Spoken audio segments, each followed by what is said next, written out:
Hola, ¿cómo están? Bienvenidas, bienvenidos a un encuentro más de viernes de cuento en la Biblioteca Serrás. Bueno, en el día de hoy vamos a empezar con un tema nuevo. El tema es terror.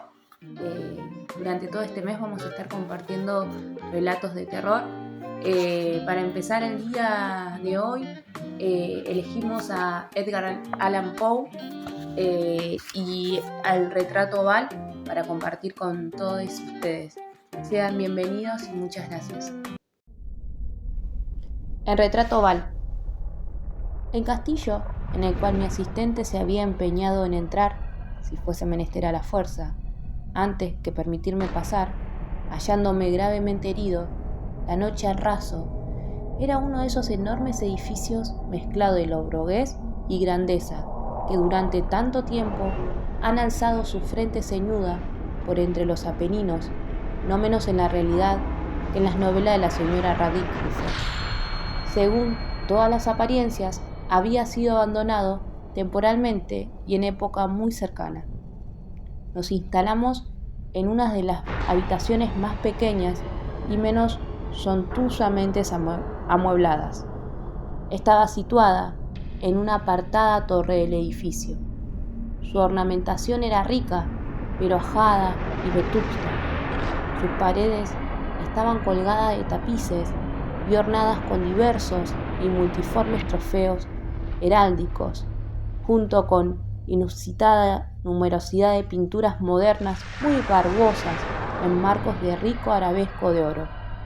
Por aquellas pinturas que pendían de las paredes, no solo en sus principales superficies, sino hasta en los muchos rincones que la extravagante arquitectura del castillo hacía necesario. Por aquellas pinturas, mi delirio incipiente quizá había despertado en mí un profundo interés, de manera que ordené a Pedro cerrase los macizos postigos de la habitación, pues ya que era de noche, que encendiese los picos de un grande candelabro que se alzaba junto a la cabecera de mi cama y que corriese de par en par las floqueadas cortinas de negro terciopelo que envolvían también la cama.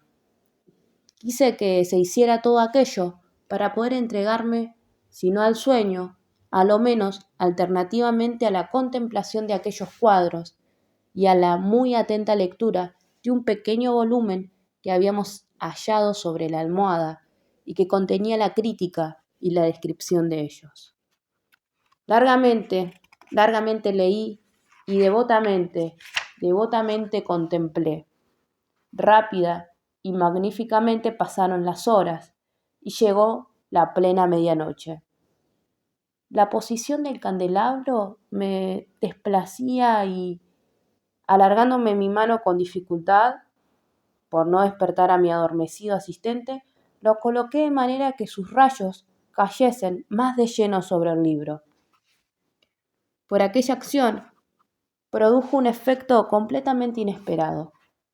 Los rayos de las numerosas bujías, porque había muchas, caían ahora dentro de un nicho de la habitación, el cual hasta entonces había sido dejado en profunda oscuridad por uno de los postes de la cama. Y por ello pude ver vivamente iluminado un retrato que me había pasado completamente inadvertido. Era el retrato de una niña que apenas comenzaba a ser mujer. Miré precipitadamente aquella pintura y acto seguido cerré los ojos. ¿Por qué hice aquello? No fue claro al primer pronto ni para mi propia percepción, pero mientras mis párpados quedaban cerrados de aquella manera, recorrí en mi espíritu los motivos que había tenido para cerrarlos. Había sido un movimiento impulsivo para ganar tiempo de pensar, para asegurarme de que mi visión no me había engañado, para calmar y dominar mi fantasía y dedicarme a una contemplación más juiciosa y verídica. Al cabo de unos pocos momentos, miré otra vez fijamente a la pintura. Lo que yo entonces veía con justeza, no podía ni quería dudarlo, porque el primer resplandor de las bujías sobre el lienzo había parecido disipar el soñoliento sopor que se estaba apoderando de mis sentidos. y volverme con sobresalto a la vida despierta. El retrato, ya lo he dicho, era el de una joven. Se reducía la cabeza y hombro hecho a la manera que técnicamente suele llamarse de viñeta. Tenía mucho el estilo de las cabezas favoritas de Sully. Los brazos, el pecho y hasta los contornos de los radiosos cabellos se fundían imperceptiblemente en la vaga pero profunda sombra que formaba el fondo de aquel conjunto. El marco era oval, ricamente dorado y afiligranado en arabesco. Como obra de arte, nada podía ser más admirable que aquella pintura por sí misma.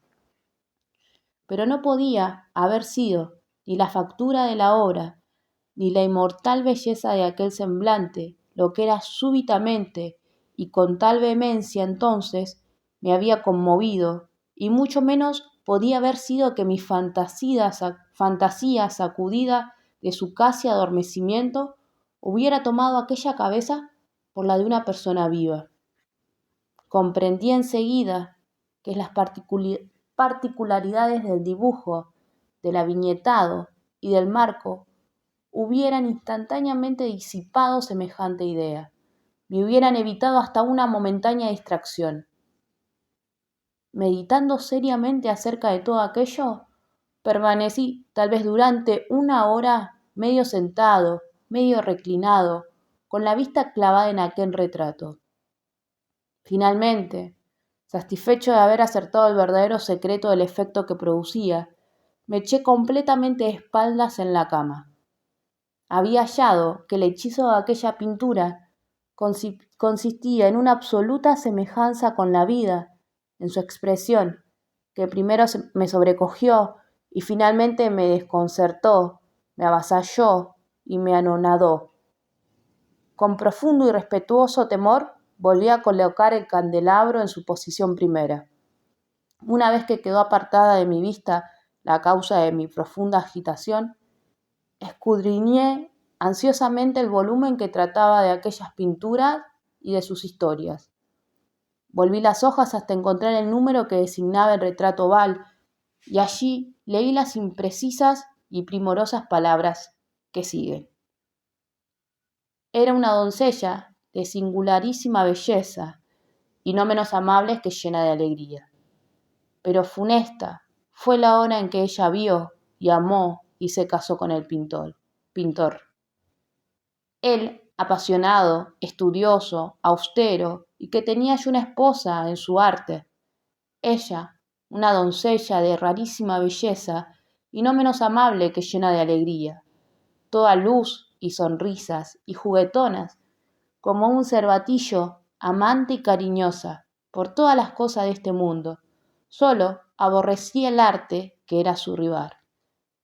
Solo tenía la paleta y los pinceles y otros enfadosos instrumentos que la privaban de la presencia de su amado. Fue, pues, cosa terrible para aquella señora oír hablar al pintor de su deseo de retratar también a su joven esposa. Pero ella era humilde y obediente, y se estuvo dócilmente sentada durante muchas semanas en la sombría y elevada cámara de la torre, donde la luz caía sobre el lienzo solo desde arriba. Pero él, el pintor, tomó suma afición a su obra, que iba adelantando hora por hora y día por día.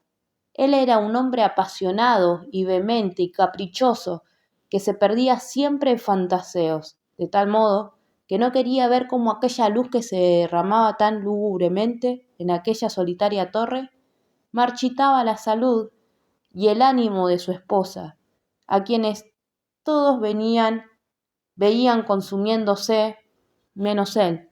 Y sin embargo, ella no paraba de sonreírle, sin quejarse nunca, porque veía que el pintor, quien gozaba de alto nombre, hallaba un férvido abrasador deleite en su tarea y se afanaba de día y de noche en pintar a la que tanto amaba y que cada día se iba desalentando más y enflaqueciendo.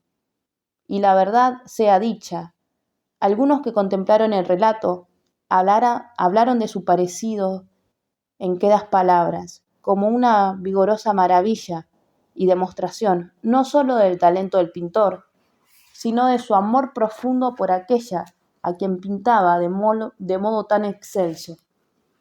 Pero hacia el final, cuando la obra se acercaba más a su terminación, ya no se admitía a nadie en la torre, porque el pintor se había alocado con el ardor de su tarea y raramente quitaba los ojos del lienzo, ni ya siquiera para mirar el rostro de su esposa, y no quería ver cómo los colores que esparcía en el lienzo eran arrancados de las mejillas de la que estaba sentado junto a él. Y cuando hubieron pasado muchas semanas más y quedaba ya muy poco por hacer, salvo una pincelada sobre la boca y un toque en los ojos, el espíritu de la señora vaciló al mismo tiempo como la llama en la concavidad de una lámpara. Y luego la pincelada fue puesta, y luego el toque fue dado, y por el momento el pintor se quedó arrobado delante de la obra que acaba de trabajar. Pero en el momento inmediato, mientras todavía estaba contemplando, se puso tembloroso y muy pálido y despavorido, y gritando con alta voz: «Esto es realmente la vida misma», volvió súbitamente los ojos hacia su amada. Estaba muerta.